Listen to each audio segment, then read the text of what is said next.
राधा वल्लभ श्री हरिवंश राधा वल्लभ श्री हरिवंश नारायणं नमस्कृत्यं नरं च नरोत्तमं देवी सरस्वती व्यासं ततो जयमुदीरये। राधा मेरी माते है, पिता मेरे घनश्याम, इन दोनों के चरणों में मेरा कोटि कोटि प्रणाम। ओम श्री परमात्मने नमः।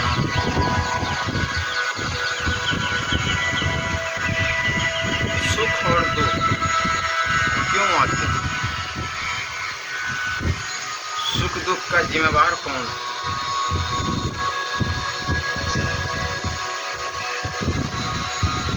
सुख दुख का निमित्त किसको ठहराया है? शास्त्रों ने प्रमाण किया है कि दुख सुख मानव का, मनुष्य का खुद का किया हुआ, क्योंकि जैसा बीज बोते हैं वैसा ही फल पाते हैं। इसमें दूसरा कोई हेतु नहीं। संसारिक वस्तुओं के लिए होने वाले दुख की परवाह भगवान नहीं करते, और भगवान के लिए होने वाले सच्चे दुख को भगवान सह नहीं सकते। भगवान के मंगलमय विधान से जो अनुकूल सुखदायी या प्रतिकूल दुखदायी परिस्थिति आती है वो हमारे हित के लिए ही होती है। सुखी दुखी होना प्रारब्ध का फल नहीं है, परंतु मूर्खता का फल है। वह मूर्खता सत्संग से मिटती है। साधक को सदा लोभी व्यक्ति की तरह दूसरे के सुख के लिए लालयत रहना चाहिए। ऐसा होने से वह सुख दुख से ऊंचा उठ जाएगा। अपने सुख के लिए उद्योग करना दुख को निमंत्रण देना, और दूसरों के सुख के लिए उद्योग करना आनंद को निमंत्रण देना। सुखदायी और दुखदायी परिस्थिति आना तो कर्मों का फल, पर उससे सुखी दुखी होना अपनी अज्ञता मूर्खता का फल। कर्मों का फल मिटाना तो हाथ की बात नहीं है, पर मूर्खता मिटाना बिल्कुल हाथ की बात है। जो सुखदायी परिस्थिति में दूसरों की सेवा करता है तथा दुखदायी परिस्थिति में दुखी नहीं होता, अर्थात सुख की इच्छा नहीं करता, वह संसार बंधन से सुगमतापूर्वक मुक्त हो जाता है। प्रकृति जन्य सुख की आसक्ति होने पर सुख दुख की परंपरा कोई अंत नहीं आता। वास्तव में अनुकूलता से सुखी होना ही प्रतिकूलता में दुखी होने का कारण है, क्योंकि परिस्थिति जन्य सुख भोगने वाला कभी दुख से बच ही नहीं सकता। सुख की इच्छा का त्याग कराने के लिए ही दुख आता है। जो दूसरों से अपने लिए सुख चाहता है उसको भयंकर दुख भोगना ही पड़ता है। दुख का कारण हम खुद ही होते, दूसरा कोई नहीं। जब तक हम दूसरे को दुख का कारण मानेंगे तब तक हमारा दुख मिटेगा नहीं।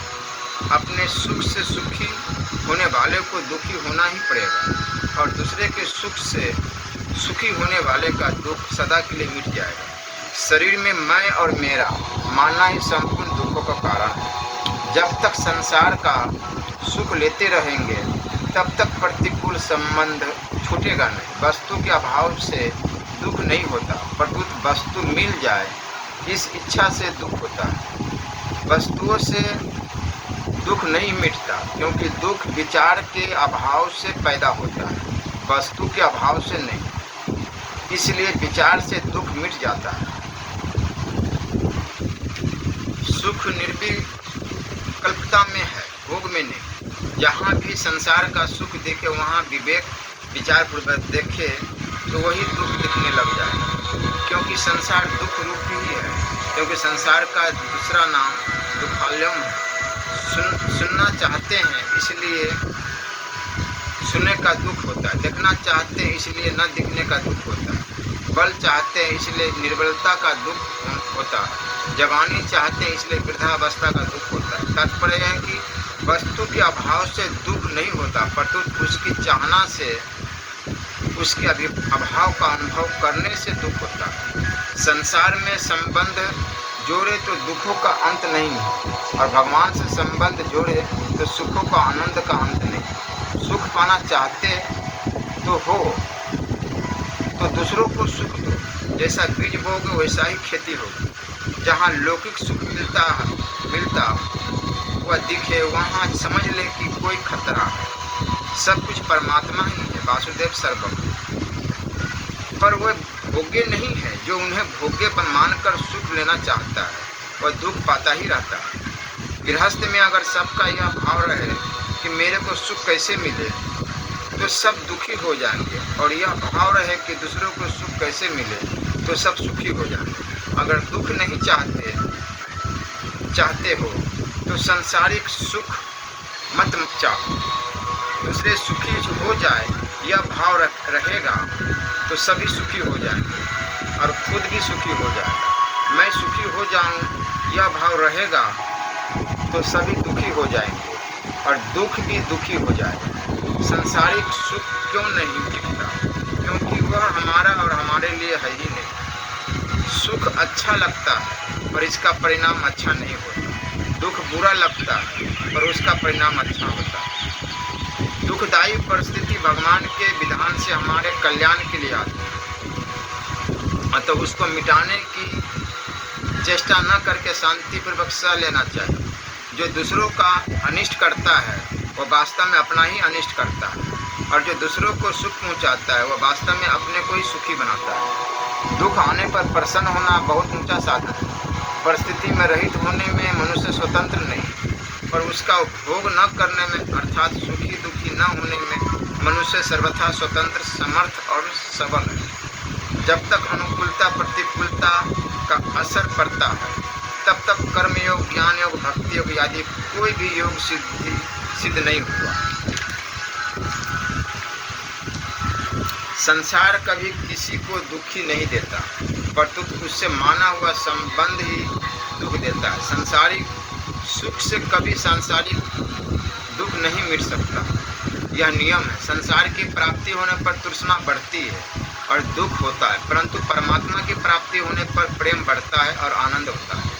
दुख भोगने वाला तो आगे सुखी हो सकता है, पर दुख देने वाला कभी सुखी नहीं हो सकता। जो सुख लेने की इच्छा से किसी के साथ संबंध नहीं जोड़ता वह जीता है तो आनंद से जीता है, और मरता है तो आनंद से मरता है। परंतु लेने की इच्छा से संबंध जोड़ने वाला जीते हुए भी दुख पाता है और मरते हुए भी दुख पाता है। जैसे मनुष्य को जल की प्यास दुख देती है, जल दुख नहीं देता, ऐसे ही संसार की सुखासक्ति ही दुख देती है, संसार दुख नहीं देता।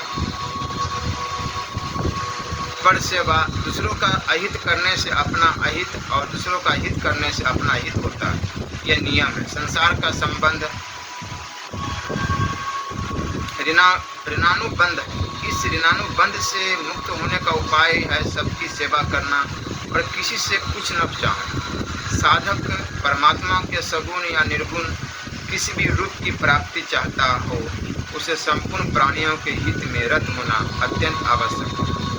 साधक को संसार की सेवा के लिए ही संसार में रहना है, अपने सुख के लिए नहीं। सच्चे हृदय से भगवान की सेवा में लगे हुए साधक के द्वारा प्राणी मात्र की सेवा होती है, क्योंकि सबके मूल भगवान ही। साधक को अपने ऊपर आए बड़े से बड़े दुख को भी सह लेना चाहिए, और दूसरे पर आए छोटे से छोटे दुख को भी सहन नहीं करना चाहिए। दूसरों को सुख पहुंचाने की इच्छा से अपनी सुखेच्छा मिटती है। किसी को किंचन मात्र भी दुख न हो, यह भाव महान भजन है। जैसे मनुष्य ऑफिस जाता है तो वहाँ केवल ऑफिस का ही काम करता है, ऐसे ही इस संसार में आकर केवल संसार के लिए काम करना है, अपने लिए नहीं। फिर सुगमतापूर्वक संसार से संबंध विच्छेद और नित्य प्राप्त परमात्मा का अनुभव हो जाएगा।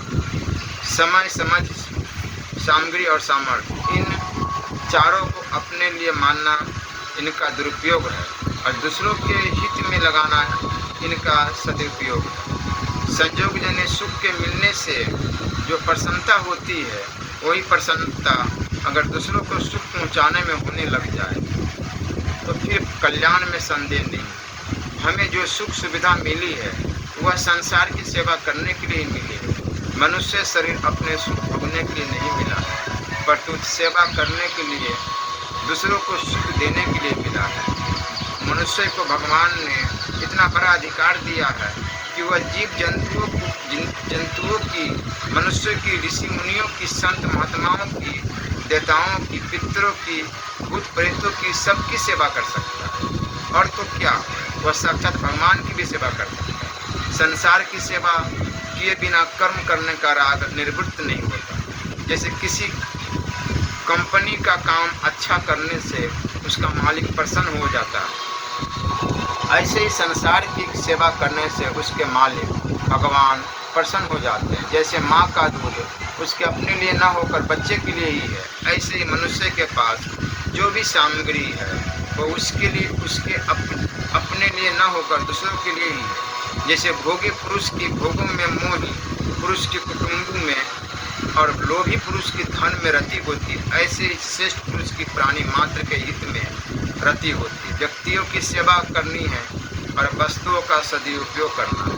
केवल दूसरों के हित के लिए कर्म करने से कर्मों का प्रवाह संसार की ओर हो जाता है और साधक कर्म बंधन से मुक्त हो जाता है। जो सर्वत्र परिपूर्ण परमात्मा तत्व के साथ अभिन्नता का अनुभव करना चाहते हैं, उनके लिए प्राणी मात्र के हित में प्रीति होनी आवश्यक है। स्थूल, सूक्ष्म और कारण तीनों शरीरों से किए जाने वाले तीर्थ, व्रत, दान, तप, चिंतन, ध्यान, समाधि आदि समस्त शुभ कर्म सकाम भाव से अर्थात अपने लिए करने पर धर्म हो जाते हैं और निष्काम भाव से अर्थात दूसरों के लिए करने पर स्वधर्म हो जाते हैं। वस्तु का सबसे बढ़िया उपयोग है उसको दूसरे के हित में लगाना। श्रेष्ठ पुरुष वही है जो दूसरों के हित में लगा हुआ, अपना जीवन अपने लिए नहीं है पर तो दूसरों के हित के लिए। दूसरों के दुख से दुखी होना सबका सेवा का मूल। भलाई करने से समाज की सेवा होती है, बुराई रहित होने से विश्व मात्र की सेवा होती है, कामना रहित होने से अपनी सेवा होती है, भगवान से प्रेम अपनापन करने से भगवान की सेवा होती है। जो सच्चे हृदय से भगवान की तरफ चलता है उसके द्वारा स्वतः स्वाभाविक दूसरों का हित होता है।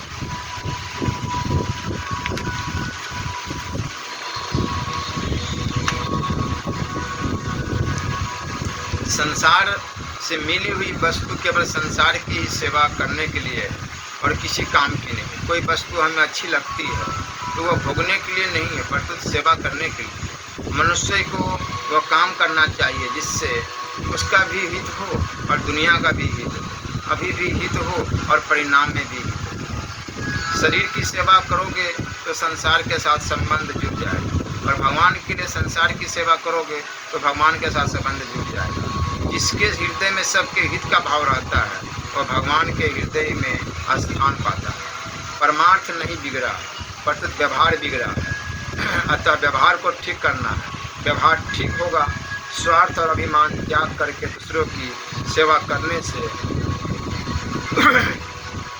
दूसरों के हित का भाव रखने वाला जहाँ भी रहेगा वहाँ भगवान की प्राप्त कर लेगा। भगवान के सम्मुख होने के लिए संसार से बेमुख होना और संसार से बेमुख होने के लिए निष्काम भाव से दूसरों की सेवा करनी। सेवा के लिए वस्तु की कामना करना गलती है। जो वस्तु मिली हुई है उसी से सेवा करने का अधिकार। संसार में दूसरों के लिए जैसा करोगे परिणाम में वैसा ही अपने लिए ही हो जाएगा।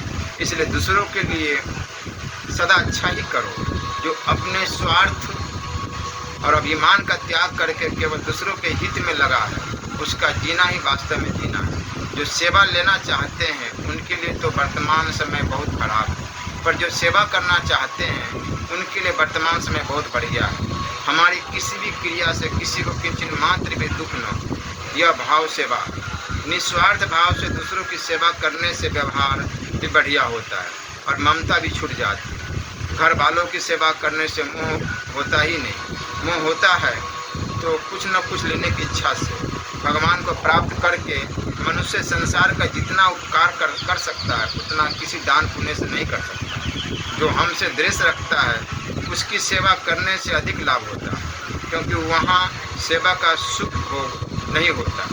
कभी सेवा का मौका मिल जाए तो आनंद मनाना चाहिए कि भाग्य खुल गया। संपूर्ण प्राणियों के हित से अलग अपना हित मानने से अहम बना रहता है, जो साधक के लिए आगे चलकर बाधक होता है। अतः साधक को प्रत्येक क्रिया संसार के हित के लिए ही करनी चाहिए। स्वार्थ और अभिमान, इन दो चीज़ों से स्वभाव बिगड़ता है। अतः साधक को स्वार्थ और अभिमान का सर्वथा त्याग कर देना चाहिए।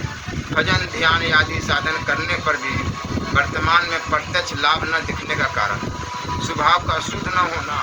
इसलिए प्रत्येक साधक को अपने स्वभाव का सुधार करने पर विशेष ध्यान देना चाहिए। अपने स्वभाव को शुद्ध बनाने के समान कोई उन्नति नहीं। जिसका स्वभाव सुधर जाएगा उसके लिए दुनिया सुधर जाएगी। जिसका स्वभाव दूसरों को दुख देने का है वो दूसरों को भी दुख देगा और स्वयं भी दुख पाएगा। परंतु जिसका स्वभाव दूसरों को सुख देने का है वो दूसरों को भी सुख देगा और स्वयं भी सुख पावेगा। अपने स्वभाव का सुधार मनुष्य खुद ही कर सकता है। दूसरा केवल उसको उपाय बता सकता है, उसकी सहायता कर सकता है। हमारा स्वभाव तब सुधरेगा जब हम अपने प्रति न्याय करेंगे, अर्थात अपने पर शासन करेंगे और दूसरे को क्षमा करेंगे। सत्संग, सच्चा शस्त्र और सद्विचार, इन तीनों से स्वभाव सुधार होता है। जिसका स्वभाव शुद्ध बन जाता है वो अधोगति में नहीं जा सकता। फिर करेंगे या महान पतन करने वाली बात। ऐसे स्वभाव वाले व्यक्ति का कल्याण होना कठिन है। साधक को चाहिए कि वह बदलने वाली अवस्थाओं को न देखे, परंतु कभी न बदलने वाले स्वरूप स्वयं को देखे। स्वरूप निष्काम है, सकाम भाव प्रकृति से संबंध आता है। शरीर आदि सब पदार्थ बदल रहे हैं, ऐसा जिसको अनुभव है वह स्वयं कभी नहीं बदलता। इसके लिए स्वयं के बदलने का अनुभव कभी किसी को नहीं होता। जीव स्वरूप से अकर्ता तथा सुख दुख से रहित है। केवल अपने प्रमाद के कारण वह कर्ता बन जाता है और कर्म फल के साथ संबंध जोड़कर सुखी दुखी होता है। क्रियाओं और पदार्थों के साथ संबंध जोड़ने से ही अपने स्वरूप का साक्षात अनुभव नहीं होता।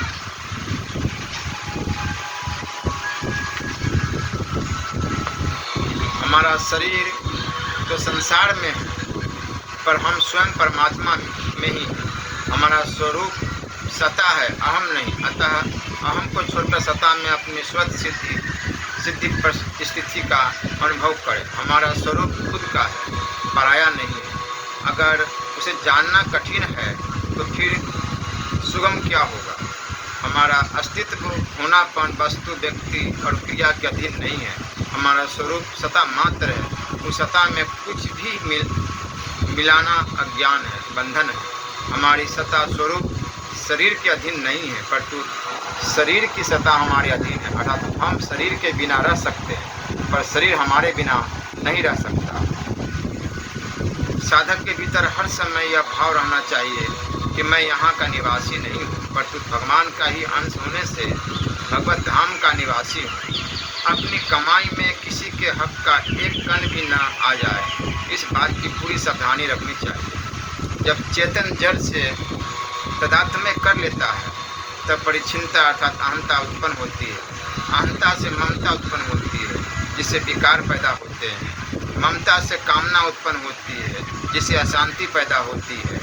साधक ऐसा माने कि मैं जो कुछ करता हूँ वह भगवान की पूजा है और जो कुछ हो रहा है वह भगवान की लीला है। वर्तमान में मनुष्य पशु से भी नीचे गिरता चला जा रहा है, क्योंकि पशु तो अपने निर्वाह की वस्तु ही लेता है, दूसरों का हक नहीं मारता। पर मनुष्य दूसरों का भी हक मारकर संग्रह करता है, जमा कर लेता है।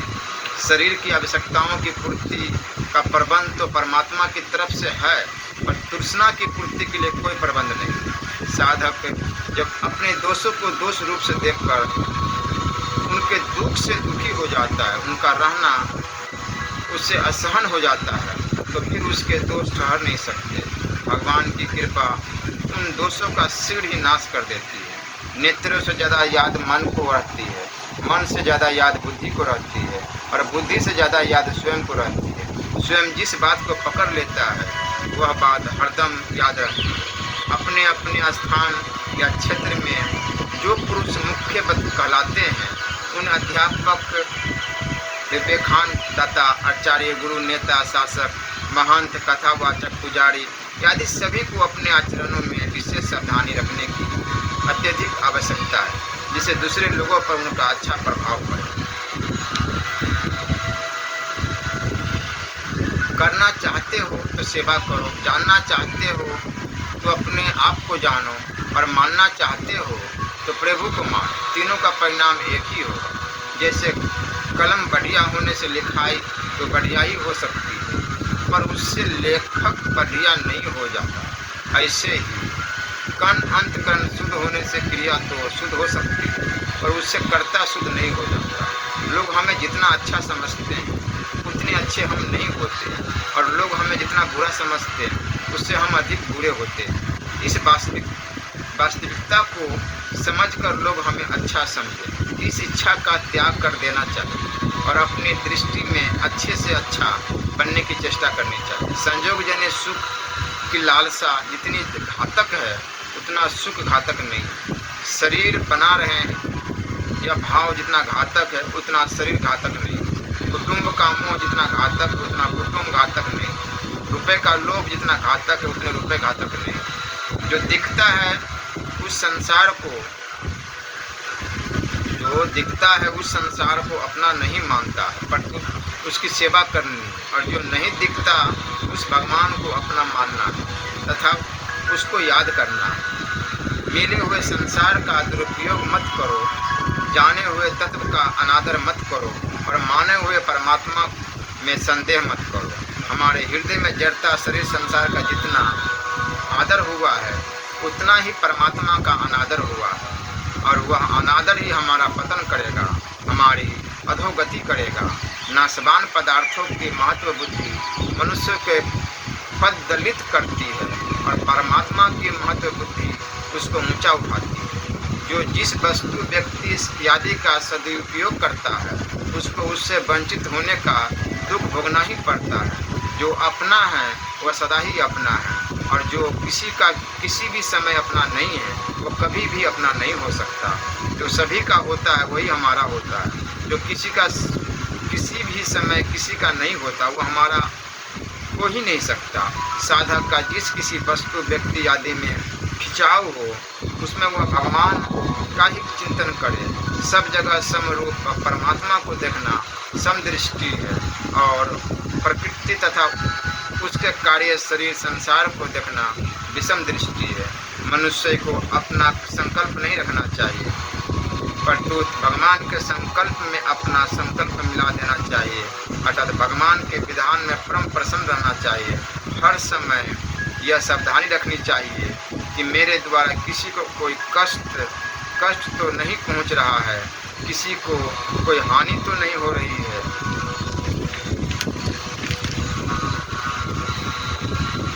यह नियम ले कि कोई हमारे मन की बात पूरी न करे तो हम नाराज नहीं होंगे। संसार का मालिक परमात्मा है और शरीर का मालिक मैं हूँ, ऐसा मानना गलती है। जो संसार का मालिक वही शरीर का भी मालिक है। जैसे बालक हर अवस्था में माँ को ही पुकारता है, ऐसे ही हर अवस्था में भगवान को ही पुकारो।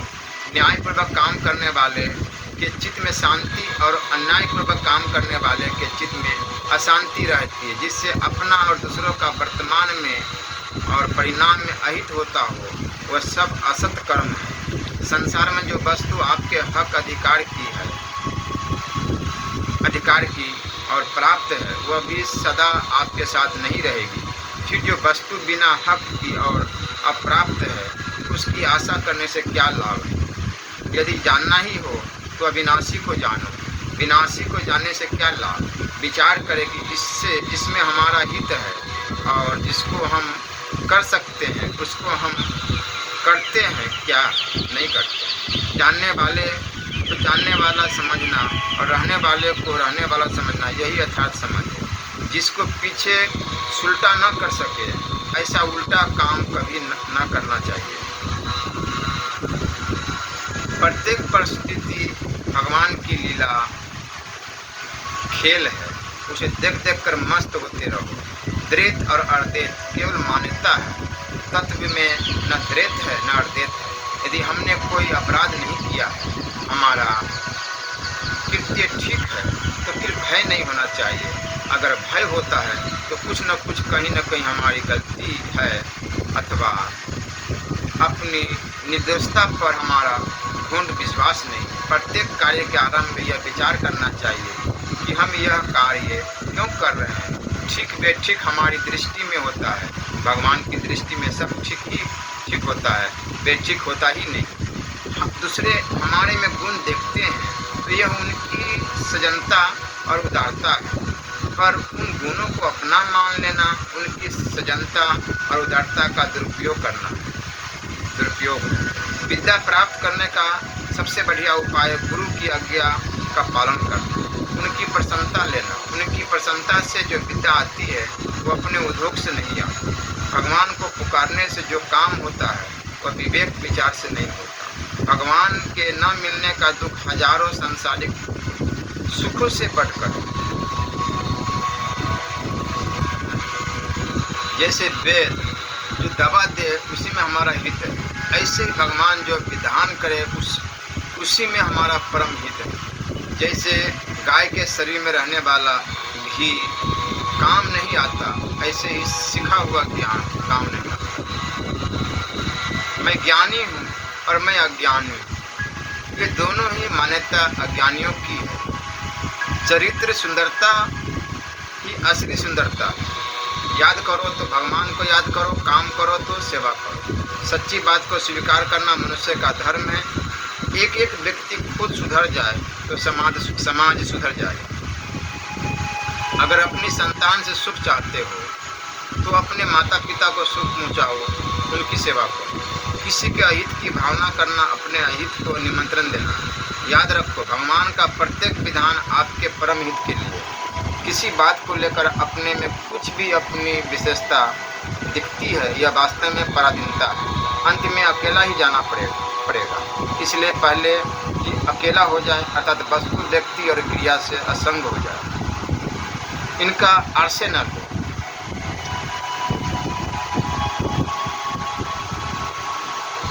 ग्रहण करने योग्य सर्वोपरि एक नियम है। भगवान को याद रखना और त्याग करने योग्य सर्वोपरि एक नियम है। कामना का त्याग करना संतोष समाज सुधार का मूल मंत्र है। एकता में अनेकता और अनेकता में एकता हिंदू धर्म की विशेषता।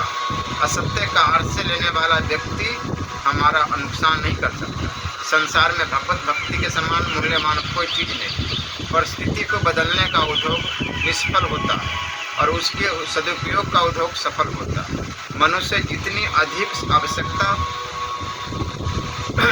पैदा करता है उतना ही वह पराधीन हो जाता है। यह बड़े आश्चर्य की बात है कि परमात्मा की दी हुई चीज़ तो अच्छी लगती है पर परमात्मा अच्छे नहीं लगते। जो लोग हमें अच्छा माने या न माने, अच्छा जाने या न जाने, अच्छा कहे या न कहे, पर हमारे भाव अगर अच्छे हैं तो हमारे चित्त में हर समय प्रसन्नता रहेगी और मरने पर सद्गति हो।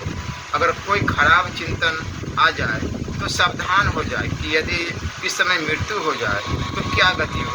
अगर सब समय प्रभु का स्मरण होता रहे तो मृत्यु कभी आ जाए कोई चिंता नहीं।